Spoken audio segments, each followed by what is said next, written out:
Kelly Eco put this out there, that if Joel Embiid asks out with the whole James Harden situation and everything going on in Philadelphia, the Rockets are a team to watch because of his relationship with Ime Udoka. Mm-hmm. You know, a lot of players have Ime Udoka is a player's guy. I mean, he's a big Jason Tatum. He and Jason Tatum are tight, and you know, he is a guy that players want to play for. If in fact you could get a Joel Embiid here, let me make sure that I know who you're talking about here. MVP who craters in the playoffs. Yeah, that guy sounds familiar. Sounds like we've seen that before.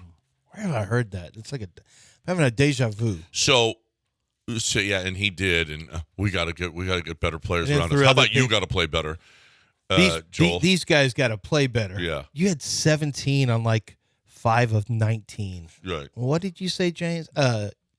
Joel? Same thing. So, what would you give up for Joel Embiid? Well, it starts with Şengün. It starts with Şengün. It starts with Şengün. Honestly, I love that people keep pumping up Şengün. He has more. Well, number one, I love it because I want to keep Şengün. Let the record reflect. But Şengün has a lot of value. He's also on a rookie contract, which is very valuable. You got to get to the spot where you could make a trade. So, obviously, who's your most expensive contract? I mean, KPJ would have to be part of it just to get the contracts You close. try to trade him every single time we talk about trades. You have to try to get your contracts. Well, KPJ doesn't get you up there. KPJ has, what, $17 million? He's one of your highest paid players. 17 a year? No. Yeah, KPJ is up there. It's just not fully guaranteed, which Daryl will love. So it'll start with him, but it also probably takes Jabari. Well, you're looking at just here. He signed a 4-year. Well, no, it's more like 15.8. He signed a 4-year, $63 million contract. It's a 15.8 every year.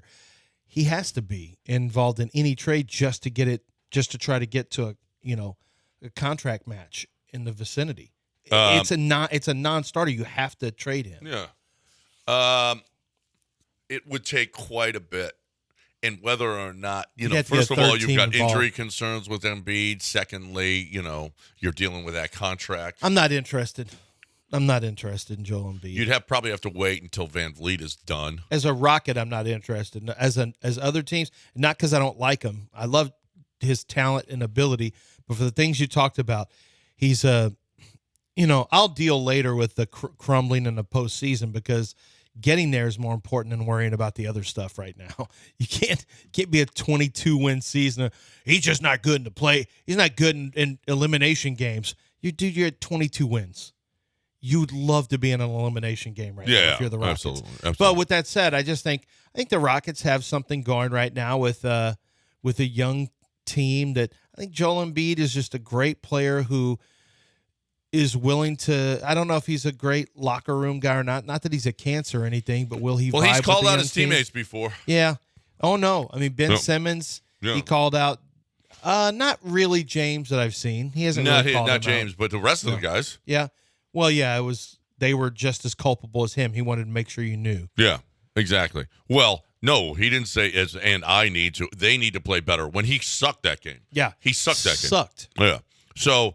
I don't know. It would be interesting to see. I don't know. What do you guys give up for him? You have to gut your young guy. I mean, you'd have to gut your young. It starts with Şengün. Like I said, KPJ is a contract thrower. You have to have it to make it work. You probably have to do a 3-team trade to get someone's contract that could help make it work as well.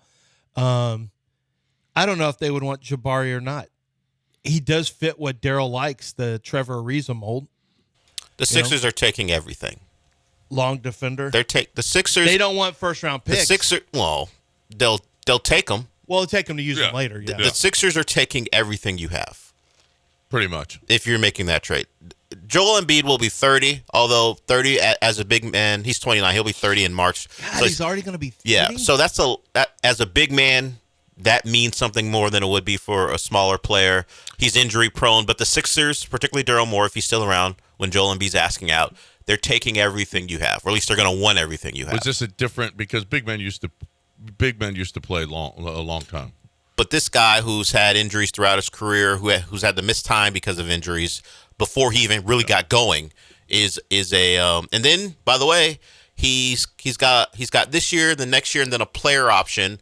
So you're trading for him, and then you're almost immediately. Actually, he's got 3 years left on the deal, then a player option. So because of what you've given up for him, you're probably going to give him a giant deal when he's older, but that's 3 years down the line. So you got to include all these things. But the trade, just say anything the Sixers want, they're going to take if you're acquiring Joel Embiid.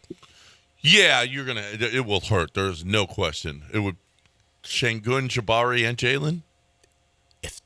If you want him, that might be what they asked for. No. What's left for him? Well, you have your. What would be left for Embiid? He'd be in a bad spot. He's opt out of your contract. Well, you're acquiring Embiid to win, so you're going to bank on the veterans that you signed. God, no. Like Dylan Brooks. What are you paying those two for if not to win? So if you're adding Embiid, you can't win if you have Embiid and nobody. Well, Embiid Van Vliet double bubble. Well, you've decided those two are changing the culture. If you're you're just being a little smart. No, I'm not. Look at what you're being. Well, look at what the Nets, the Nets got from Phoenix for an older Kevin Durant. Kevin Durant was 33, 34 at the time. They traded Mikal Bridges, who will probably be an All-Star next year. They traded for Cam Johnson, didn't have to pay him because they traded for him, and then they also got picks. So what's the equivalent for the Rockets when you're trading for Joel Embiid? Well, I'd say what we're two talking about offering maybe is not three. Yeah, two of them. Well, Bridges is a better player than anyone currently on the Rockets roster.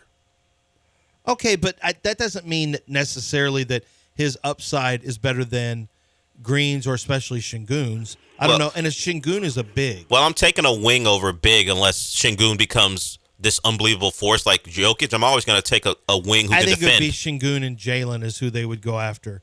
And I would just – that's why I'm saying none of this stuff. I don't want to do any of this stuff. But you have to understood, but realize who you're dealing with. If Morey's still there, he's going to try to take everything from you. Because he doesn't care about how much Embiid likes Udoka. He didn't care about that. All he cares about is what can I get for this. Well, and realize this too. The organization has taken a beating the last 3 years. And the revenues for a $2 billion investment haven't been what they were previously under James. The reason they wanted James back is because people would come and watch, and people would, thank God that Tillman let basketball people do basketball things. Yeah, I think that's such a bad idea. They do, but they didn't do it. I know. They want, but listen, and James is a good player, and James would make this. They didn't. You could argue that James would make them a much better team and a playoff contender. Do you want to be a playoff contender, or do you want to be a someday, build toward a championship? Well, I just think the negatives outweigh the positives. Yeah, and it did, and they didn't do the James Harden deal. But a Joel Embiid, you would think, hey, we're going to be a much better basketball team. It'd be a good basketball move, but the amount that Del brought up that you have to subtract, it counteracts what you get with Embiid. And frankly, it probably upsets him to the point that he wants to opt out anyway and have a better chance to win. Because if you can't win, he's not going to stay with you. Joel Embiid's going to get he's going to get $50 to $60 million a year.